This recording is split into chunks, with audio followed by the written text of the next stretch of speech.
Diet की महागडी औषधं, तुम्ही काय निवडाल? सध्या डाएट या विषयाला खूप महत्त्व आलं आहे हां. खरं तर असं म्हणायला पाहिजे की डाएटचं महत्त्व आता सगळ्यांनाच पटायला लागले. त्यामुळे सगळीकडेच nutrition, healthy food, super food अशा गोष्टींची चलती सुरू आहे. का म्हणून जेवणा खाण्याला एवढं महत्त्व द्यायचं? याचं उत्तर आयुर्वेदानं लिहून ठेवलं आहे. चरकऋषी म्हणतात, शरीराचं पोषण आहारामुळं होतं, तसंच रोगाचं पोषणसुद्धा आहारामुळंच होतं. म्हणजे जर तुम्ही योग्य अन्न घेतलं तर शरीराची ताकद वाढते, आणि चुकीचं अन्न घेतलं किंवा चुकीच्या पद्धतीनं चुकीच्या प्रमाणात अन्न घेतलं तर आजाराचीच ताकद वाढते आणि रोगराई वाढायला लागते. म्हणून सध्या कोणताही आजार असो किंवा नसो, काय खायचं काय टाळायचं हे डॉक्टरांनी सांगणं आणि पेशंटनं समजून घेणं खूप गरजेचं झालं आहे. औषधाने एवढीच किंवा त्याहीपेक्षा जास्त महत्त्वाची भूमिका म्हणूनच आत्ता सध्या डाएट पार पाडतं आहे.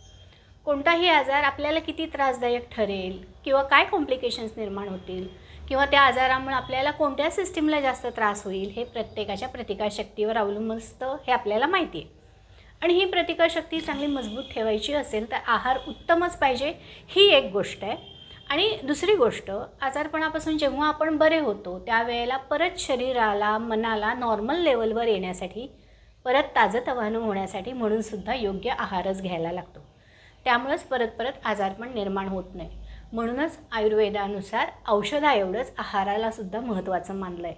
आणि पूर्ण आरोग्यासाठी आहार म्हणजेच खाणंपिणं म्हणजेच डाएट उत्तम ठेवायला हवं, असा अगदी महत्त्वाचा सल्ला दिला आहे. तुम्ही कोणतं डाएट फॉलो करता? कमेंट बॉक्समध्ये नक्की कळवा.